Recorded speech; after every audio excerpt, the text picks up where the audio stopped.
Hello everyone, we are Glenn and Birgit from the Agoria Solar Team, and in the next 20 minutes we will tell you what the Solar Team is and how we use ANSYS to design a solar car. So what is the Solar Team all about? We are a team of 20 engineering students at the Catholic University of Leuven. As a team of 20 engineering students, we start from scratch and we are dedicated to build the best solar car in the world. In order to do so, we have built a large network of partners that support us both financially and technically, such as our golden partner Infinite and Cat Corner. Besides our partners, we work around 70 to 80 hours per week in order to design, build and test a world-class solar car. Each solar car is built to fulfill the most recent regulations of the World Championship for Solar Cars. This year we competed in the Moroccan Solar Challenge. This organization and its regulations force teams from all over the world to be innovative and to push the limits of technology in order to create more efficient and more sustainable solar cars.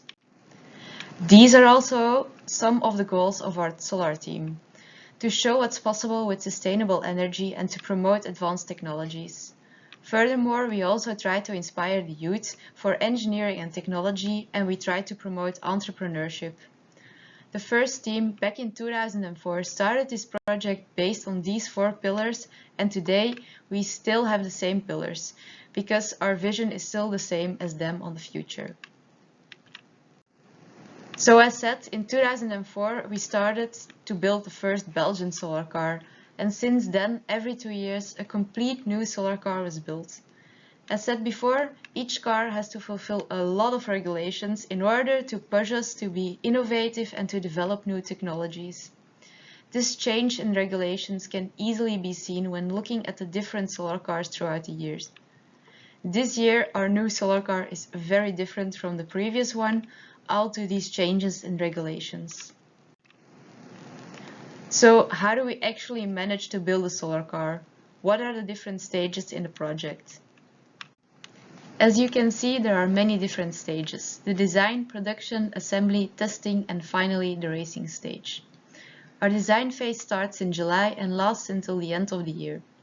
This phase is characterized by performing a lot of research and simulations, and at the end of this phase, a virtual solar car already exists. Once this concept is finished, the production of the solar car can start. During the next 5 months, the team works very long hours in order to build a new solar car, layer by layer. Once the body of the car is built, all mechanical and electrical parts are assembled into the solar car during the assembly phase. At the end of this phase, the new solar car is ready to drive. And that's when we move on to the testing phase, where we simulate all cases the car was designed for. During the testing phase, we make sure that the car is reliable and we test the performance of the car so that we are ready to compete in the race at the end of October in Morocco. In the design phase, we create a lot of different concepts for the shape of the solar car. These concepts are simulated and optimized to create the most aerodynamic shape possible. Once this shape is fixed, the body and the chassis of the car are designed to be as light as possible in order to reduce energy loss due to friction, whilst being stiff enough in order to resist shocks of up to 5G. Furthermore, the mechanics of the car, such as the suspension with dampers, the steering and brake system, are designed to be light whilst ensuring the stability of the car. Finally, also the energy and the electronics of the solar car are assembled into the car. This means the solar panel, the battery and the in-wheel electromotor are designed. In the next phase, this virtual car is made into reality. During the production period, we manually build the solar car. The aerodynamical body is made layer by layer from carbon fiber, but also, for example, the electromotor is self-made. After 5 months of hard work, the result is visible: a brand new solar car. Next, the assembly of all parts must happen. All mechanical and electrical parts are mounted into the car in order to finish with a solar car ready to test. During this testing phase, all simulated cases are put into practice. We can test the performance of the solar car. We make sure the car is both reliable and efficient.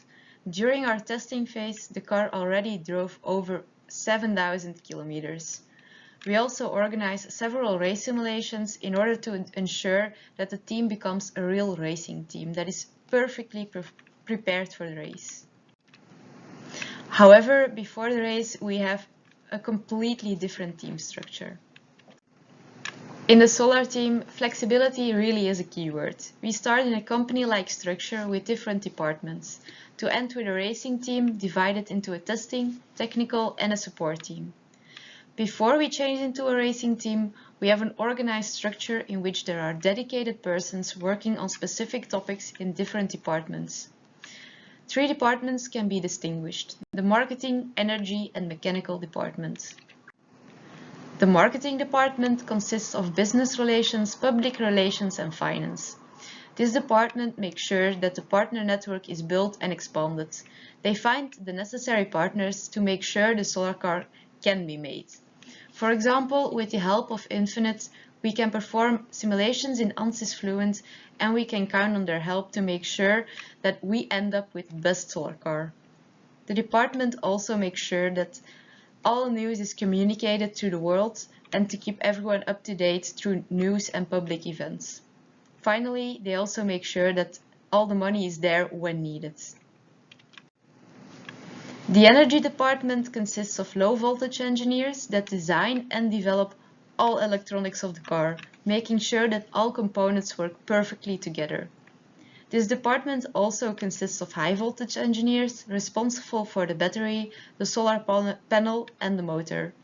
Finally, the strategist who ensures that we take all factors influencing the performance of the solar car into account.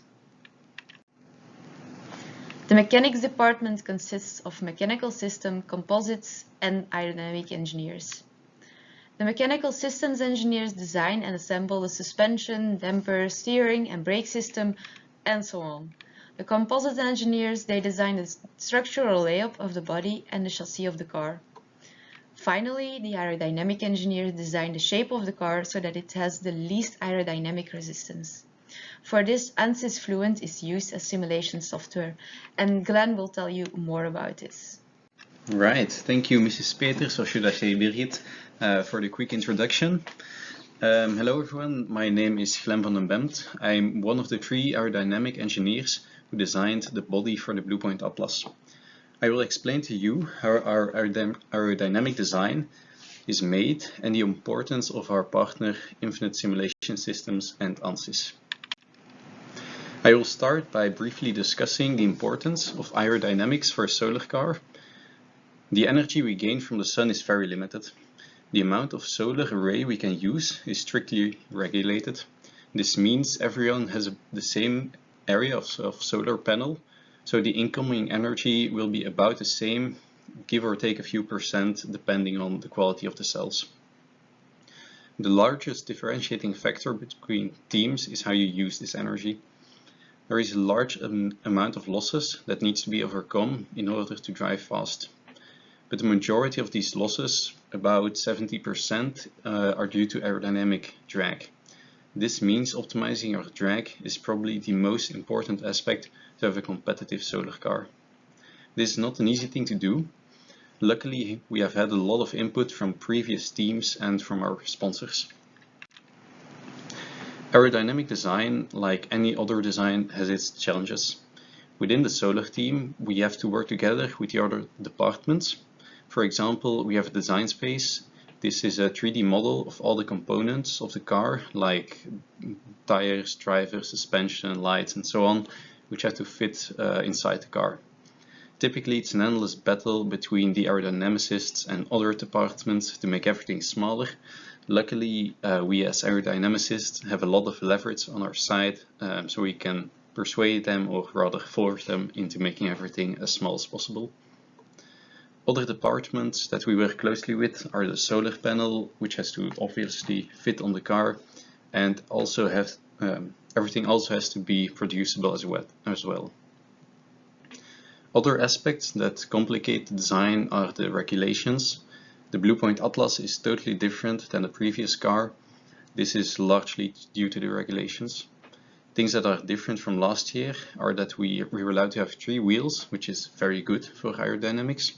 but we also needed to have a license plate at the back of the car, an approach and departure angle of 10 degrees, increased ride height, and I can go on about this for a very long time. On top of this, we only have very little time to actually design the car. We have about 1 month to learn how to draw and simulate, about 1.5 months to draw concepts and decide which general shape we want to optimize, and about 3.5 months to actually optimize this shape and make sure that everything fits and is producible. So our workflow looks something like this. We start by drawing a CAD model of the aero body, taking into account the design space, solar panel, and so on. Then we mesh the body in a virtual wind tunnel. Important in meshing is that we have a good geometry representation and an accurate modeling of the boundary layer. This is not easy to do, and accurate modeling of the boundary layer typically requires a very large mesh. Finally, we simulate this mesh in multiple models and under multiple cases. From the results, we can draw conclusions from which we can further improve our body. This process is repeated as many times as we can in order to gain the best possible aero body. During the design process of the Blue Point Atlas, we actually repeated this process over 1,300 times, which led to many very long days. And these are the main models we use to simulate. We have a turbulent model, which is a very efficient model that can be used for fast calculations and iterations. It is mainly used to optimize our pressure drag and eliminate any flow separation we have. We also use a transitional model. This is used to maximize our laminar flow, which is very good for reducing drag. It is also used to make trade-offs between other models. Often these are trade-offs between length and width of the car. Finally, we also simulated a lot with Crosswinds. This was mainly with focus on improving the stability of the car during wind gusts, which was a large problem for previous cars. We also used this to optimize the sailing effect, since our drag actually drops significantly during crosswinds. Here we see an example of where we theoretically eliminated the flow separation of the body. We also try to reduce our skin friction as much as possible.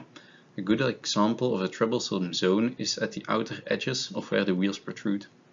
We had to make the body wide here because of the required turning radius. However, this creates vortices and a high skin friction. Over many iterations, we were able to reduce this effect greatly. Finally, with simulations like these, we want to predict where our turbulent flow starts. In the Moroccan Solar Challenge, we used shark skin from Bionic Surface Technologies. This is a type of riblet structure which reduces drag on turbulent areas, so it was important for us to know where these turbulent areas start and where they're not present. Using the simulations, we also try to make trade-offs, and as aerodynamic engineers, we want to promote innovation. An example of this are our active wheel covers. They actually reduce our drag by 3 to 5%, which is a lot in aero terms at this level. Using these covers, we were able to make the body a few centimeters more narrow, which is good for your frontal area. Other trade-offs are the travel of our suspension, which we wanted to have as low as possible, the thickness of our composite structure, local indentations in the composite structure, and so on. There's a lot of innovations like these present. As said before, using our crosswind simulations, we try to make the car more stable.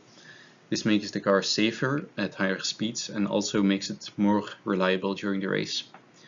We also enhanced the sailing effect greatly during our optimization period. The sailing effects work based on the same principles as actual sails. The main way we try to make the car more stable is by getting the center of pressure closer to the center of gravity. This reduces the moment which the driver has to counteract during crosswinds. We actually were able to reduce this moment caused by crosswinds up to 5 times compared to the previous car. This makes a huge difference when driving. We also were able to reduce the lateral forces greatly, and this with minimum impact on our drag. This is something we are very proud of as aerodynamic engineers. Another feature of ANSYS Fluent we used is Adjoint. This is a type of automatic shape optimization. It actually calculates the best adaptations to minimize your variable of choice, in our case, drag. You can let it automatically morph the geometry as well. We don't do this because then you lose your parametric model. However, you can also make a contour plot of the optimal displacement which you need to make. We tried this technique on the atlas and we did get some decent results. For example, it told us to make the nose more narrow, which we did, and it turned out to be better. Adjoint is something that is still very much under development, but I do really believe that in the future this will become a very powerful and important tool. Also, a very nice feature of Fluent is that it can be used with high-performance computing. We are also partnered with the Flemish supercomputer, so we have a lot of computational power at our disposal. It's very nice of Infinite to supply us with the licenses needed for high-performance computing using Fluent. This is certainly one of the major aspects which led to our great aerodynamics. It also enables us to solve very complex cases like rotating wheels and the inner flow of the vehicle. Finally, Fluent also enables us to optimize some of our workflow. We are able to write journals and scripts which automatically run our simulations. These journals are written in scheme code. This means that instead of opening Fluent every time we want to simulate something, we can just change some numbers in our journal and run our new cases as a batch job. We can also make a large queue of simulations, which makes us have practically no downtime. This is a huge advantage compared to having to do everything manually. The automation also works great with the supercomputer. The technical support of Infinite helped us out a lot in getting this automation up and running, for which we owe them many thanks and hours of sleep. That was most of the things I wanted to talk about. If you have any more questions, feel free to contact us at the email above, and thank you for listening to us.